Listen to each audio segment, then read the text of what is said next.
안녕하세요. 스카이 하늘입니다. 오늘은 조선의 27명의 왕들의 묘호를 외워보는 것을 할 건데요. 재밌게 봐주세요. 일단 여기 적힌 것은 조선의 27명의 왕들의 묘호의 앞글자만 딴 것입니다. 너무 여기 앞에 7명까지 너무 익숙해요. 태정, 태세, 문단세. 자, 근데 그 다음부터 조금 어려워요. 예성, 연중, 임명선, 광인, 효현, 숙경영, 정순, 헌철, 고순. 자, 일단 태조와 태종이 있는 것처럼 왕들의 묘호의 뒤에 군 그리고 조, 종 이렇게 세 개가 붙습니다. 일단 그거를 먼저 써볼게요. 태조, 정종, 태종, 세종, 문종, 단종, 세조, 예종, 성종, 연산군, 그리고 중종, 인조, 명종, 그리고 선조, 인종이다. 광해군, 인조, 효종, 현종, 숙종, 경종, 영조, 청조, 순조, 헌종, 철종, 고종, 순종. 네, 이렇게인데 딱 보시면 일단 군은 딱 2명밖에 없어요. 일단 군이 붙는 거는 폐위된 왕이라는 뜻이기 때문에 어떻게 보면 굉장히 치욕스러운 묘호라고 할 수 있죠. 딱 군을 보시면 여기 연산군과 광해군이 있고요. 그리고 이제 조가 얼핏 봐도 굉장히 없어 보이죠. 왜냐면 조가 이제 2가지 설이 있는데 하나는 굉장히 그러니까 좀 병법, 군사 그쪽을 좀 많이 단련시킨 좀 어떻게 보면 단단한 살짝 외형적 그런 업적을 많이 세운 왕들에게 조가 붙었고, 그리고 그 외에 좀 문학적으로 문과적인 것을 많이 업적을 이룬 사람은 종을 붙였다는 설도 있고, 그리고 조가 좀 더 뛰어난 업적을 이룬 사람에게 수여되는 것이다 해서 종보다 종가 더 높다 이렇게 이런 설도 있는데 뭐가 더 맞는지는 정확히 모르겠어요. 하지만 이제 조가 아무래도 확실히 좀 적어 보이긴 하죠.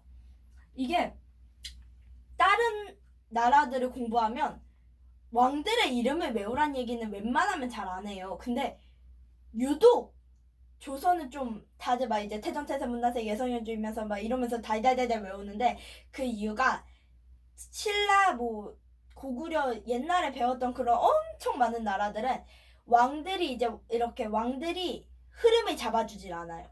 그러니까 내가 이 왕을 외우고 저 왕을 외운다고 해서 그 업적이 물 흐르듯이 이렇게 자연스럽게 외워지는 게 아니라서 오히려 정세를 외우고 거기에 맞는 왕들을 외우는 게 좀 더 이 흐름을 이해하기 편한데, 조선은 왕들이 딱 이제 어떤 왕이 있으면 그 왕의 업적 덕분에 다음 왕의 업적이 이루어질 수 있고, 한마디로 흐름을 잡는데 좀 더 편해요. 왕들의 이름을 외우면. 그래서 학교에서도 외우라고 하고 학원 같은 데서도 계속 외우라고 하는데, 그래서 외워두면 좋을 거예요. 가장 이제 외우기 쉬운 방법은 리듬에 맞춰서 계속 반복해서 하는 것인데, 사실 역사를 막 좋아하는 것도 아니고 그렇게 달달달달 외우고 싶진 않잖아요.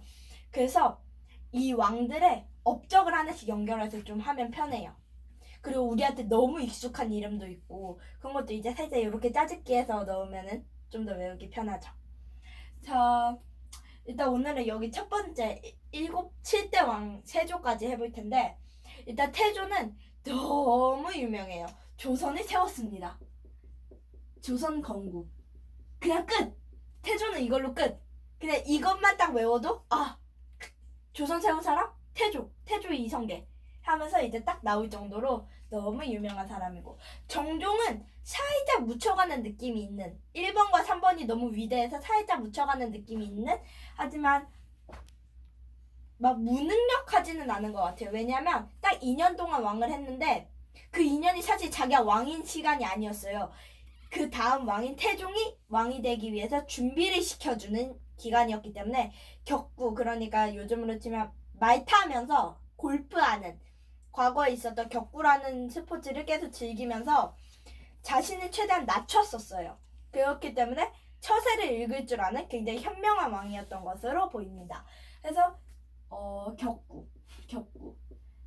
정종은 격구를 즐겼던 왕이고요. 태종은 업적이 무진장 많아요. 근데 가장 유명한 거를 들라고 하면 이제 호패법?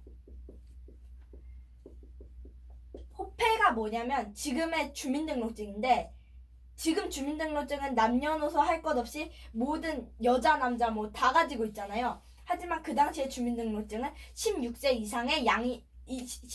이상의 남자들에게만 이제 지급되는 거였어요. 그러니까 현대 주민등록증과는 다른, 하지만 그 당시에 보면 굉장히 획기적이었던 그런 것이었죠, 호패가.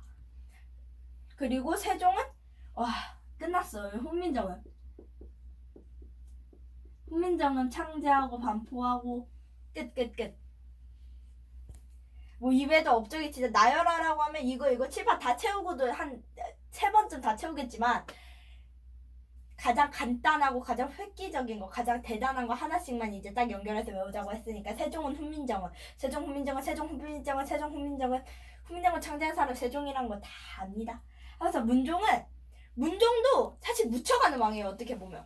왜냐면 너무 재위기간도 짧고 좀 약했어요, 문종이. 그래서 세종 다음이 누구더라 살짝 이러실 수도 있는데, 문종은 왕세자로 오래 있었던 만큼 좀 똑똑하기도 하고 가장 세종을 많이 닮은 왕이었다고 해요. 그래서 일찍 죽었을 때 굉장히 많은 사람들이 슬퍼했죠. 그래서 문종은 물론 요절한 사람들이 한둘인 건 아니지만 좀 요절했다고 표현할 수 있겠습니다. 그리고 단종은 너무 어렸어요. 아빠가 2년 만에, 왕이 된 지 2년 만에 돌아가시니까 너무 어릴 때 12살, 지금으로 따지면 초등학교 5학년, 6학년? 이때쯤에 왕이 된 거예요. 물론 고구려 시대 때 더 어릴 때 왕이 된 왕도 있었지만, 그리고 단종은 자신을 지켜줄 어른이 없었어요. 자기 엄마가 자기 낳자마자 돌아가셨고요. 자기 10살 때 할머니 할아버지가 연달아 돌아가시고, 뭐 아빠도 자기 12살 때 돌아가시고 하니까 집안에 자신을 지켜줄 사람이 없는 거예요. 그래서 문종이 고명 대신, 그러니까 자신의 유언을 받든 신하들에게 우리 단종을 지켜주게 하면서 부탁했던 이제 신하들이 있었는데, 대표적인 인물이 이제 황보인이라는 인물과 그리고 김종서라는 인물인데, 이 김종서는 세종이 사군육진이라는 이제 군사적 요충지? 여진족을 몰아내면서 세웠던 게 사군육진이라는 게 있어요. 근데 그 육진을 개척한 사람이 김종서예요. 굉장히 어떻게 보면 세종과 문종이 굉장히 신뢰했던 인물이라고 할 수 있죠. 그래서 단종은 고명 대신, 물론 문종이 남긴 거긴 하지만 고명 대신이 지켜주었는데, 이 김종서와 황보인을 정말 무자비하게 살해한 사람, 계유정난이라는 것을 일으켜서, 계유정난이 계유년에 일어난 난이에요. 그래서 계유정난인데, 정치적 반란에서 정난인데, 계유정난을 일으켜서 세조가 왕권을 확 하고 잡죠. 세조는 뭐 계유정난이라고 써놓겠습니다. 세조 하면은 너무도 유명한 신하들이 12명이 있어요.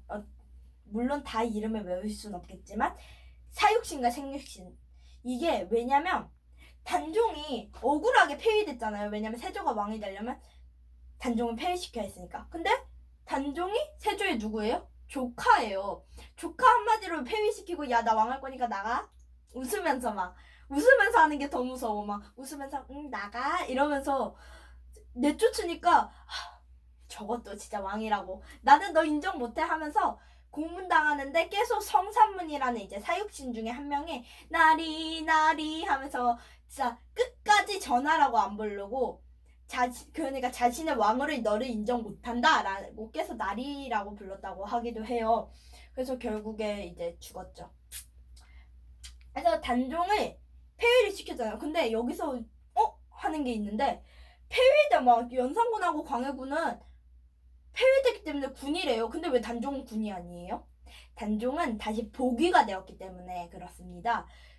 몇 년 뒤 이제 자신의 후손에 의해서 단종으로 다시 복위가 됐는데, 그래서 그럼 복위 되기 전에 군이었어요? 네, 그렇습니다. 복위 되기 전에는 노상군으로 이제 신분이 강등되어서 강원도 영월에 유배가 되었었죠. 지금도 강원도 영월에 가면 그 유배 터가 남아있고, 영월에 이제 자신의 아내를 그리면서 쌓았던 엄청 큰 석탑도 있고, 그리고 이제 유배지 하면은 집안에서 못 벗어나잖아요. 그러니까 나무들이 막 아이고 아이고 하면서 계속 단종이 오니까 그 소리에 이렇게 안쪽으로 굽어서 나무들이 자랐다고 하기도 해요. 강원도 영월에 가시면 한번 꼭 들러보는 것을 추천드립니다. 지금까지 스카이 하늘이었고요. 나머지 왕들은 다음 시간에 마저 하도록 하겠습니다. 감사합니다.